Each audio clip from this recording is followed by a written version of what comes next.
we go into really any of the detailed processing, I'm going to give you kind of the layout of the land so that you kind of have a good understanding as to where people sit and why we have them sitting or structured, the center structured that way. The left side of the room, all of our police dispatchers. So you've got the Sheriff's Office, North Charleston, Mount Pleasant, and they're all together. So basically, you've got two Sheriff's Office dispatchers, they're sitting side by side so that they have that constant communication with one another. It's really important. We don't want to have them spread all throughout the room. We've got the Mount Pleasant dispatcher who sits right down here in front of the supervisory console, and in front of that, that's where the Isle of Palms dispatcher will be stationed. Again, so they can have that good communication. If there's something maybe occurring on the connector, they'll be able to communicate more easily with one another, maybe than what we would typically do through technology, through some type of messaging. This is our supervisory console, and once we have all of our supervisors trained and they're not necessarily working in other capacities, we'll have 3 supervisors, shift supervisors working at all times. We'll have the law supervisor who will be supervising the law dispatchers. We'll have a call taker supervisor who's dispatching our call takers, and then a fire and EMS supervisor who's supervising those fire and EMS dispatchers. Basically down the middle, we've got all of our call takers. The number of call takers we have on at any given time varies. It can be from 3, maybe in the middle of the night, up to 8 or 9 during our peak call volume hours. It just depends. Typically our busiest hours are in the afternoon, 4 o'clock. We run that report every month and it always kind of changes, but typically between 3 and 6 are what we consider to be our peak hours. On the right, we have all of the fire and EMS dispatchers. Those folks are cross-trained over there because they work so closely with one another, and it has been very beneficial if we have a large incident such as a structure fire, particularly when we had the wildfire up in Allendale, McClellanville a couple of years ago, that we can then kind of saturate one particular discipline with more people to give them the assistance that they need to work that incident and have fewer people maybe in one area if we don't have a lot of staffing maybe one particular day.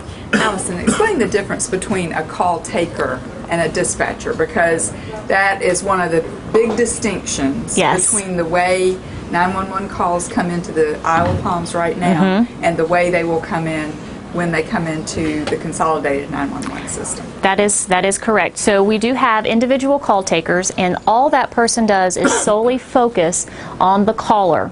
They don't then get distracted by radioing the units who need to respond. So when you're the caller and you're talking to one of our call takers and you're not hearing anything other than them ask questions, it sometimes concerns the caller because they think, I'm not hearing them do anything. They're not sending me any assistance.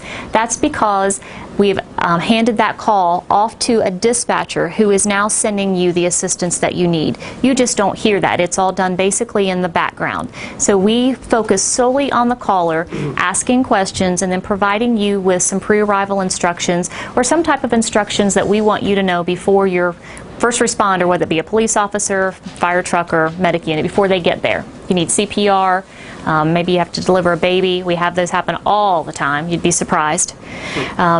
So we give you those instructions, and that's very important. So always keep that in mind. That's definitely something that we want the community to understand. And we will reassure the caller when they call in.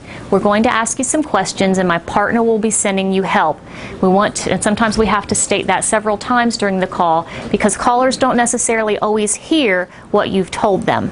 Sometimes they're a little excited, and you might have to tell them several times, my partner is sending you help, which means it's not me, it's going to be someone else. So is that helpful? When that call comes in, the call taker, and you're fire versus police, and then as you're dispatching, how's that? Is that done by your screen, the information you're putting on the screen? It is, and so we're going to show you that when we do the call process. And the great thing about our computer system is the Isle of Palms has predetermined what types of calls they want fire to go on and what they want law to go on. And generally, a missing person call is typically a law enforcement incident. They're generally the only ones that need to respond. However, on the Isle of Palms, because you have so many missing children on the beach, they've decided that they want fire to respond with them. So our system recognizes that. If we have a missing person call anywhere on the Isle of Palms, we can send both at the same time. It's not the call taker having to remember or trying to figure out, who do I need to send? I can't remember. Does Isle of Palms Fire respond on this type of call? The system knows that. So that's been very helpful to us. Obviously, with the number of user agencies that we have, it's difficult to remember those sorts of things. So we'll walk through that call. Anthony will show us, basically kind of dissect the whole thing for you, and hopefully you'll have a really good understanding of it after that. Okay? Before we leave the supervisor's section, yes, ma'am. Could you explain what would happen if some sort of major incident happened? Let's say, okay, she's sitting there as the supervisor, and a call comes in that there's a major explosion somewhere. How does that change the role that she's in? So I'm assuming you're pointing at Debbie, right? And not at Kim? Kim started it. Jimmy was with me. So the great thing about our supervisors is they all have the knowledge that's needed to work the positions. And so, Any position now. So Jotavia down here, who I accidentally called Josette earlier, Jotavia is one of our supervisors, and she is working EMS today. So she's got the ability to do anything that the other dispatchers or call takers can do.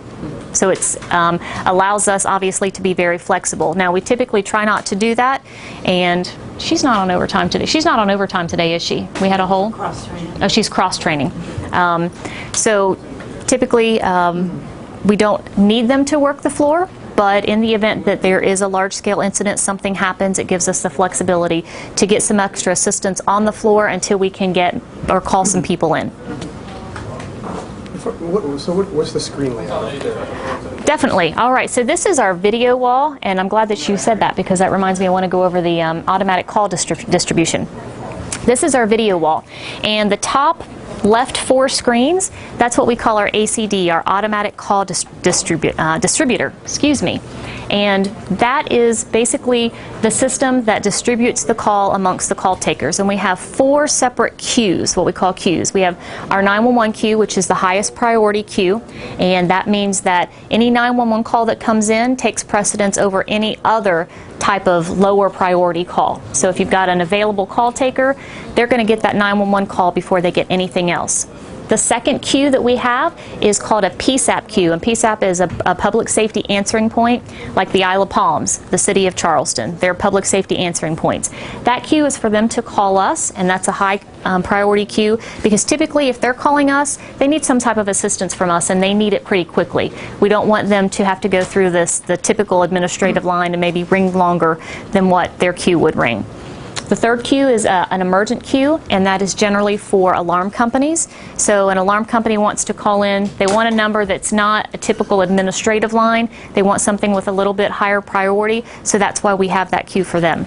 The last queue that we have is called the non-emergent queue, and that is a typical administrative line. So maybe if you're looking for a number, you need just kind of some guidance on where to start with whatever your situation is.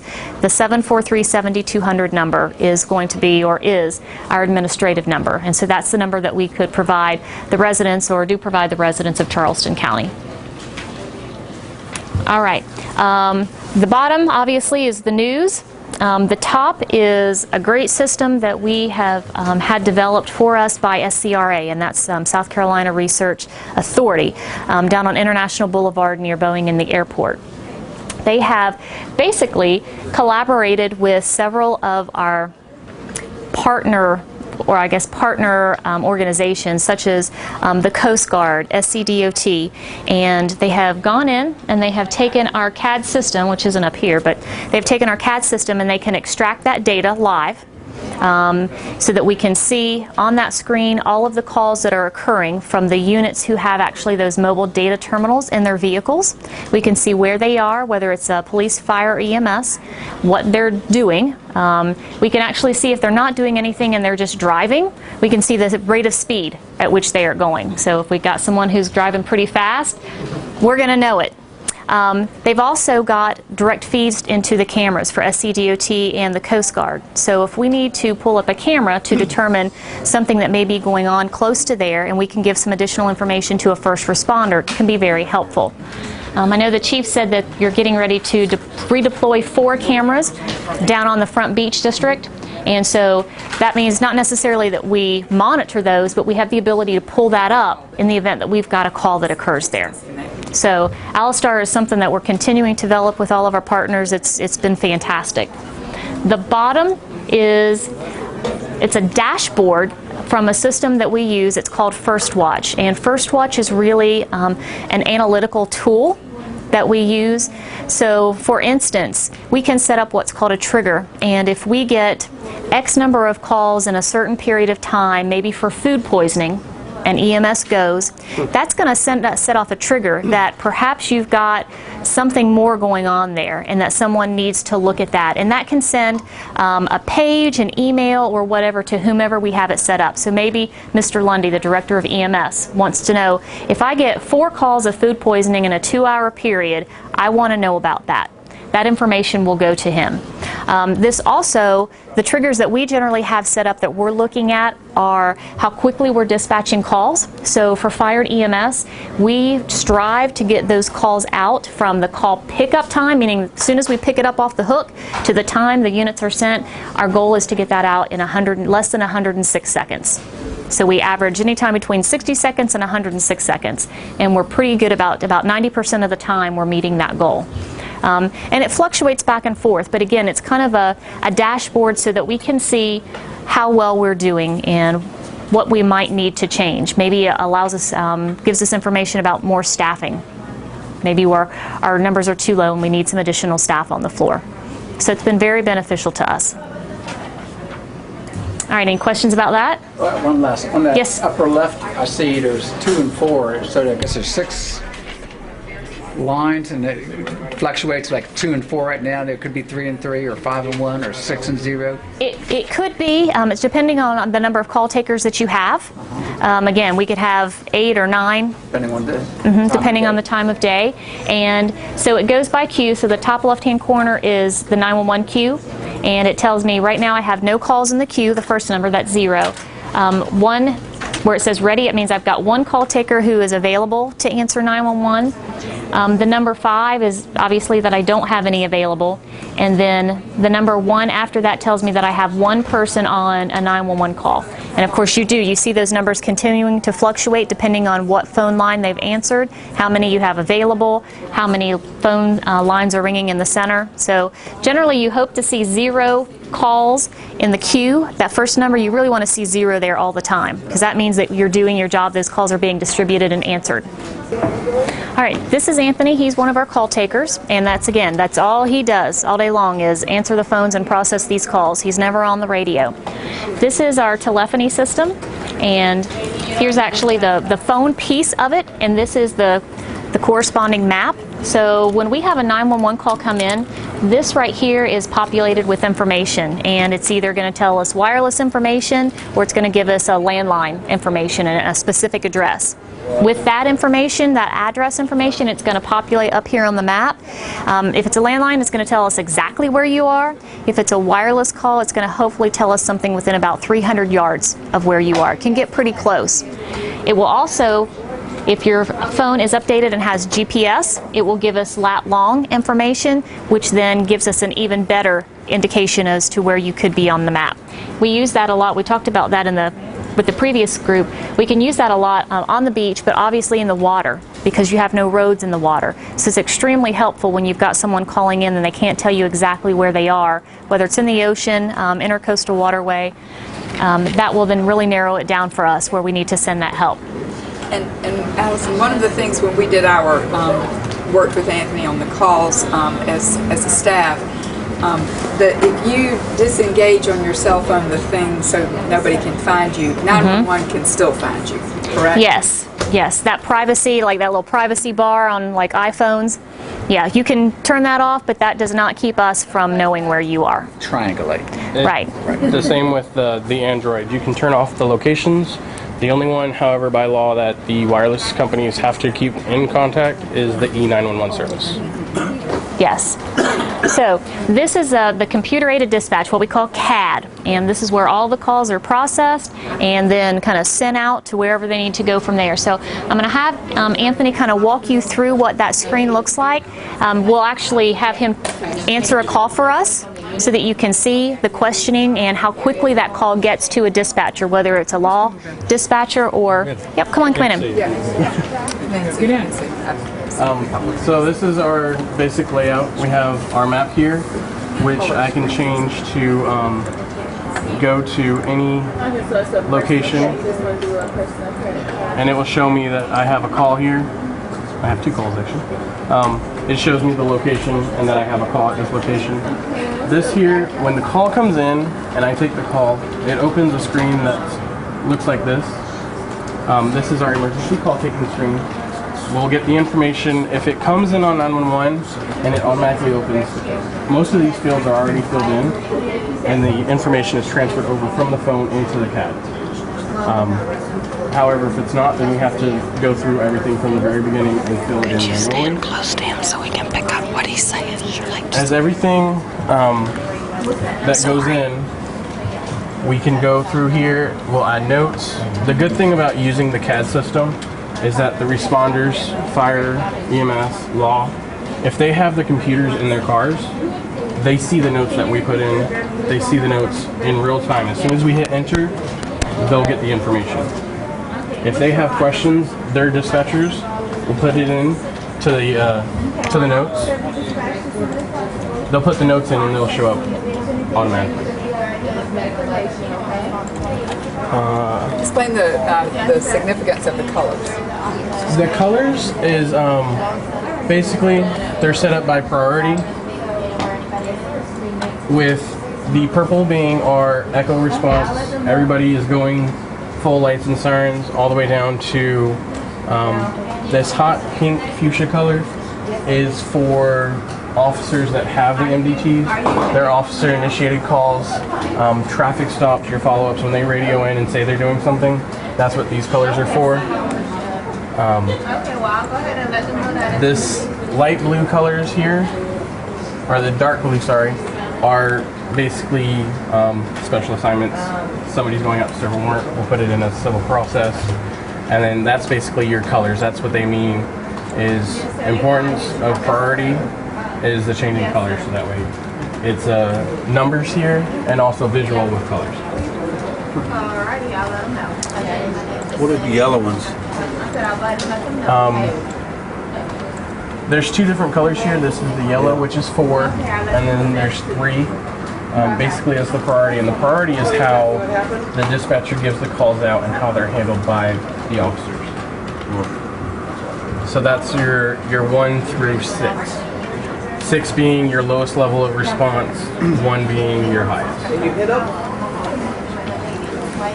And I'm going to go ahead and make myself active again. Are there any injuries? All right, so Anthony has just made himself available in that automatic call distribution so that now he's available to receive a 911 call. So we're going to wait, and as soon as a call pops up, hopefully it'll come into his queue and you can see how that call is processed. How many calls on average a day? I can't tell you per day, but I can tell you that incoming and outgoing, I think last year was 812,000 or 823,000 calls. Quite a few. Yeah. They stay busy. Is the vehicle occupied? I need to get the vehicle description.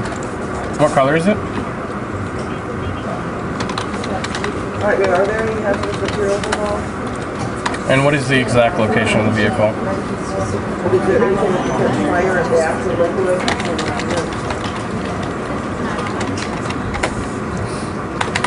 Oh, okay. Does anyone have an extra key?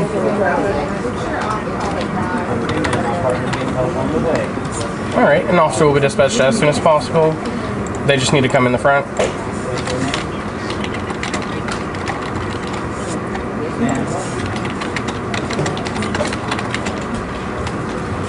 Okay, just call us back immediately if anything changes or you have any further information, okay? You're welcome. Bye-bye. All right, so it seemed like that call took a while because he's getting a lot of information. However, the way we have the system set up, that as soon as he got the address and he said, tell me exactly what happened, and he got that information and put that in the box, it got shipped right over to the law dispatcher. So it's very quick. However, he stays on the line and continues to gather information, and that information is immediately pushed to that law dispatcher so that they can see the updated information that he's gathered. But he saw a 911 call come in and he put them on hold because he saw a higher priority call. It was just that someone else got to it before him, and he was able to go back.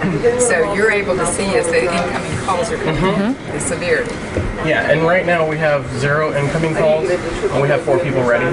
The reason that I went to put her on hold is because there was 0 people ready, and there was a 911 call coming in. So as the 911 calls, because they go in order of priority, with 911 being your number 1 priority. Granted, it might not necessarily be a top-of-the-line priority coming in on 911, but everybody has their own emergency, so they call 911. And that is the priority of how we answer the call. Because she called on an admin line, we can put her on hold to answer the 911 calls. And I want to make sure that we make the one hugely important distinction between what is happening now and what will happen when we make the transition is that our callers to 911 will only have really a relationship with the call taker. Correct. They will not be hearing any of what the dispatcher is saying to the emergency responders. So the call taker will be gathering a lot of information and keep asking questions and keep asking questions and keep asking questions. But that doesn't mean that efforts are not being made for help to be on the way. In our previous tour, you happened to get a call that was an emergency call, and so we heard him give what's the assurance language you use? Well, what I tell them is that these questions do not slow down any help. My partner is getting help on the way. And with that just reassures them that somebody is going to be en route to them. It does not make an official commitment that we do have help on the way, because granted, they might not have somebody on the way. They're getting somebody on the way because they just got the call. So I use that language so that way we are getting somebody on the way, but it doesn't define a time frame of when they're going to be there. And it also lets them know, the caller know, that he's not the one that is going to be giving the information to the first responders on the radio. So that's what we really, again, the distinction that we really want to make. The call taker is here to focus solely on the caller and not the radio and not the first responders, solely on them. And we oftentimes, again, have to repeat the information about, my partner sending help to you, someone else is sending help to you, and giving that information throughout the call, because they just oftentimes don't hear you if they're excited. So what if so if a call comes in, let's say you mentioned the word somebody's going to delivery, having a baby, call comes into you, do you go through that process, or do you send it over to the dispatch and dispatch? No. So you'll go through the process? I have everything at my fingertips. I can walk somebody through how to deliver a child, what equipment, so to speak, blankets and everything, how to do that. We walk people through how to do CPR. Okay, perfect. So do you have other screens that pop up when you're doing that kind of process to help remind you of... It's very scripted. It's very scripted, our protocols are. And so depending on how he answers a question, depends on what question pops up next. And then it depends on what instructions pop up for him to provide. It could be the same with the home intruder. Yes, ma'am. Somebody's in the house. We have instructions. Bed and yours.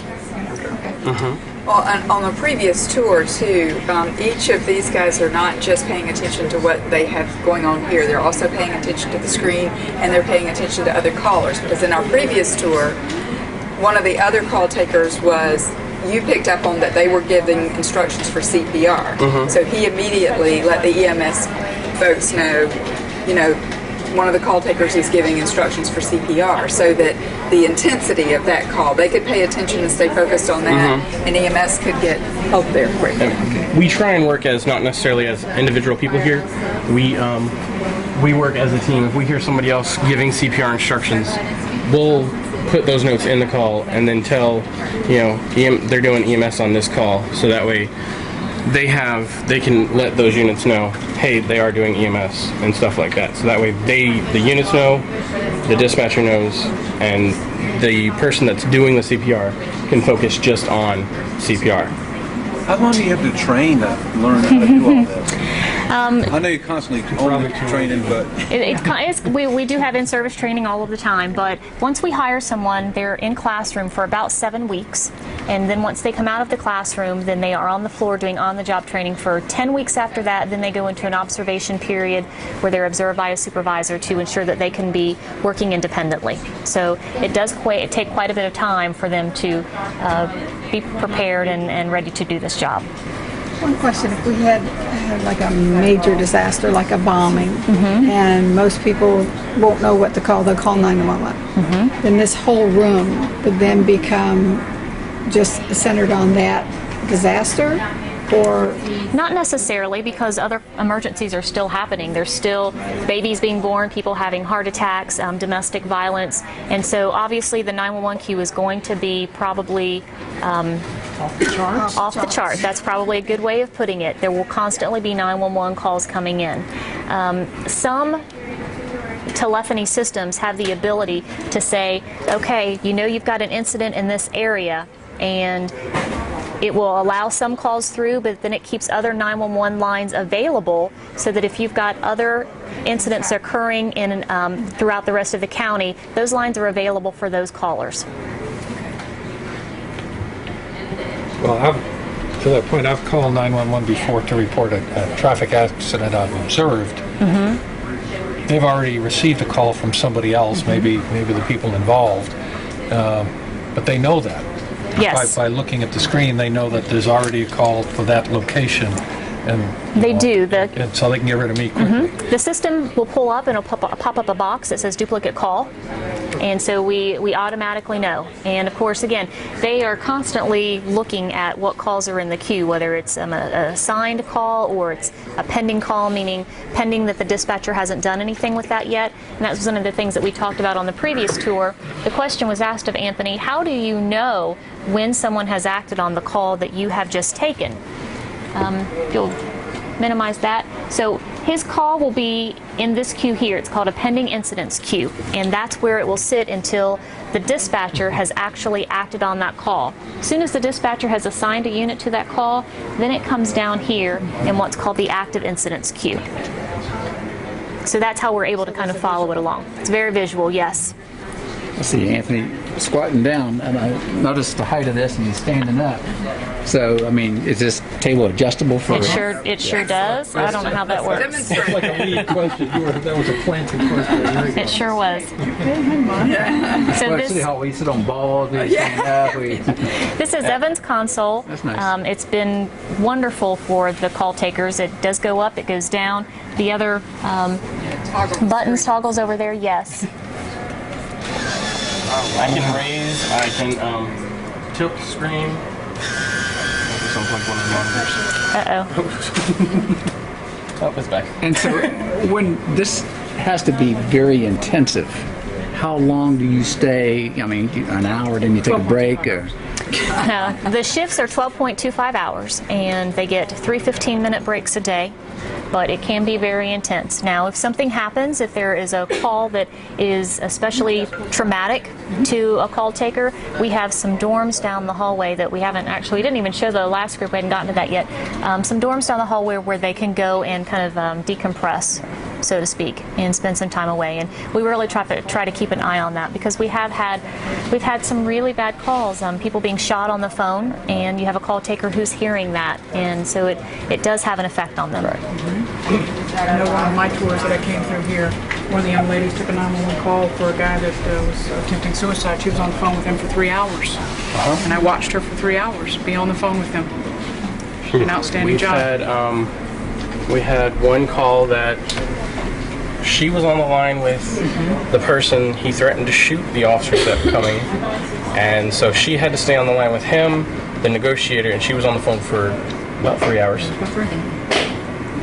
Being the go-between, because when they call 911, they get us, and most of the time they instantly connect with us, and so if we try and transfer to somebody else, then they don't want to. So that's how we get sometimes caught up in the middle of some things.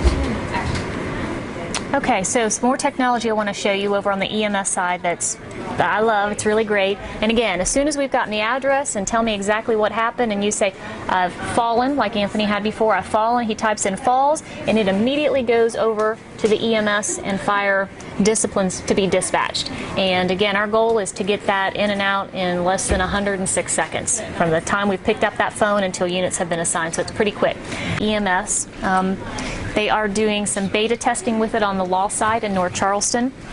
This is Charleston County, and it looks kind of like storm cells to you. And basically, the brighter the purple gets, that means that's the highest probability of a call occurring there. So what it does is it looks at historical data about 4 years back, and those storm cells will move across the county just depending on what the historical data has told us as to where that highest probability of a call occurring next is.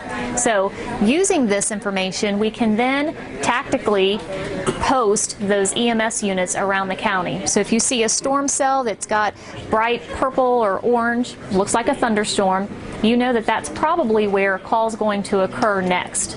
And so we can move those units closer to that. And you could have multiple storm cells, basically what I call storm cells, around the county at any given time, because not only one incident is going to occur. So you can then move all of your units based on that. And it has allowed us to decrease response times by doing that, because we can post the units closer. It is incredibly accurate. It is very strange to watch. You'll see these storm cells, and lo and behold, that's where a call will pop up next. What type? Any type of call? Any type of EMS call, any type of medical call. Okay, got it. How?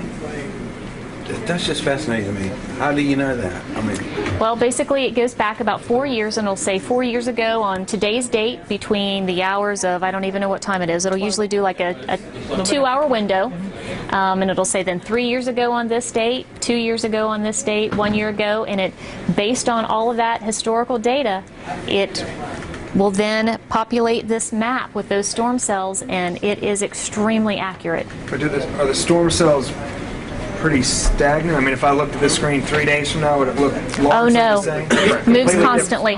Moves constantly. It updates all the time. Updates all the time.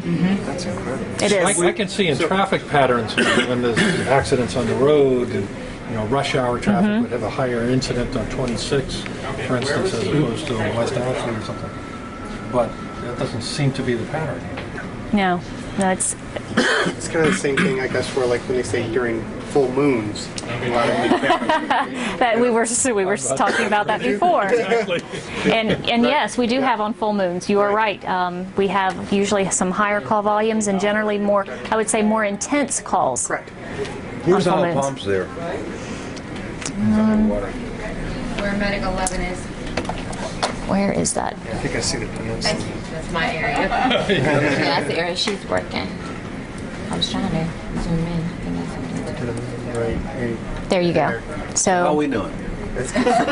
You're clear. you don't have, you don't really have a lot of purple. Now you'll see that overlay. That overlay means that if you are in anywhere within that overlay, you can get to that medical incident within less than 8 minutes. But if you are outside of that overlay, that means that you cannot respond in the time period that EMS really has allotted for you to get there. So again, that allows us to know that we've got to move those medic units around so that they can get to a call in a timely manner. So in this case, if Medic 11 is dispatched to Dunes West or something, and they would be vacating that area, Yes. you would know enough to reposition another medic to Right. that location? So if I had, you see how this is yellow, and then it's going to be under that, it's probably going to be orange. So we can tell that this is a storm cell right here, and you're probably going to want to have these more medic units in this area to get to calls that occur. So if you had this same look over here, and we didn't have a medic unit available, it's going to tell us we need to send medic units over there and reposition them. Perfect. We're all supposed to drive through that cell on the way home. We might go the long way. Explain the screen above that one. Oh, yes. Because that's different from the one the call taker. It is. It's very important. This is the radio, and the call takers do not have this screen. They don't have access to this. All the dispatchers do, and they can pick whatever radio channels or talk groups that they want to access.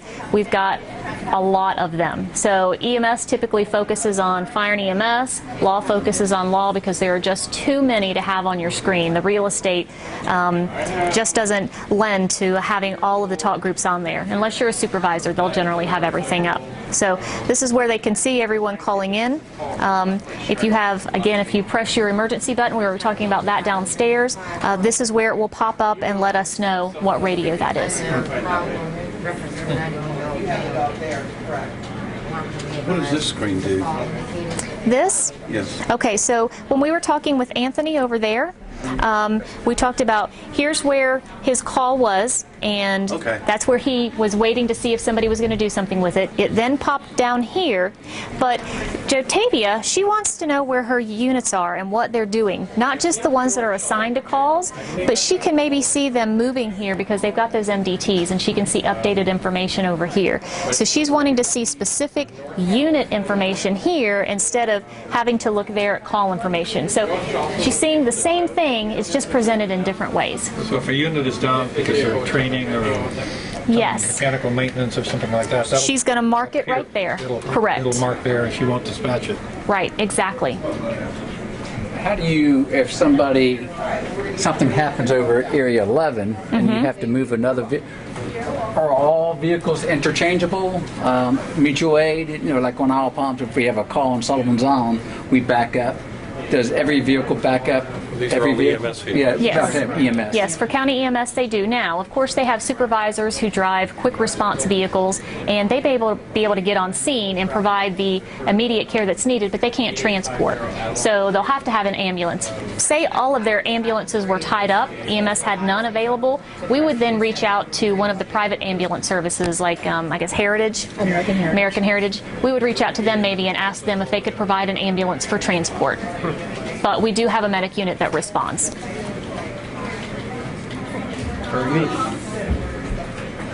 All right, let's walk over to the law side. I'll show you quickly what we do over there because we do have a little bit different technology I'd like for you to see. Will you pull up your map, one of your calls, and pull up your map?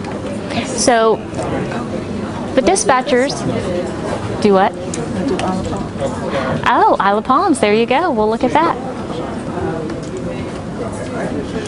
Oh, so he's on. So you've got an officer out on a follow-up right now, and so she can pull up her map in the CAD, and even though he might not have an MDT in his vehicle, she can still see where he is because she is tracking that on the system here. So she can see where he is and what he's doing visually on the map in addition to looking for the actual call in the system. Where is that? Map is very route. Jasper Boulevard. Yeah. Where? Jasper Boulevard. You're Station 22. Yeah, Sullivan's Island. Oh, is it Sullivan's Island? Yes. Oh, sorry, I said Isle of Palms. My apologies. We'll get her straightened out. Thank you. What's the unit number? Unit 89. Sullivan's Island looks like SID 2. I think I need some glasses. Two? Lieutenant Griffin. Okay. It's one of two of them. That's not that. Like 8. No, not Lester, Chris. The screens that you see over to Cheryl's left, that's what we were talking about when we were outside in the hallway of the NCIC information. So that's where she puts in wanted people, she's running driver's license, license plates, all of that information, and that's immediately returned to her for her to provide to the officers on the radio if they don't have the ability to run that in the car.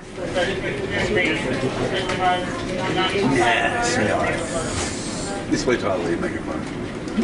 Now again, the Isle of Palms dispatcher will sit right in front of her, so they'll be able to communicate more easily with one another, and we've done that strategically. Obviously, you've got a lot of area that butts up against each other. And what's the phone number you're calling from? So, the only community that's not going to participate is Folly Beach? That's correct. So James Island will have a... City of Charleston isn't on yet, but they come on in January. 1st of January. James Island PSD, they're here. They came in July 1st. And so we have all of the fire departments in Charleston County with the exception of Isle of Palms, Sullivan's Island, and then Folly Beach. I should know this. Is John's Island part of Charleston? Is that? Yes. Yeah. It is. Incorporated, right? Never mind. It is. Flames or smoke? Do you want to listen to her? Yeah, let's have a line, and I'll tell you exactly what to do next. If it's safe to do so, leave the building, close the doors behind you, and remain outside. Do not try to put the fire out, and do not carry out anything that is on fire. All right, if it's safe to do so, keep all bystanders away from the area and assign someone to guide the emergency crews to the general area. Do not approach or enter any hazardous or dangerous areas. Do not approach or enter any hazardous or dangerous areas. All right, I'm going to let you go now. Help is on the way, and if anything worsens in any way, call us back immediately for further instructions. All right, thank you. So as she's giving all of that information to him, that's already over there and being dispatched. So as soon as she got that address and wrong call, sorry. I was being nosy. As soon as she got that call and you said, tell me exactly what happened, and what did he say? My dryer's on fire. My dryer's on fire. So she chooses structure fire for that inside the house. Structure fire, boom, it's gone.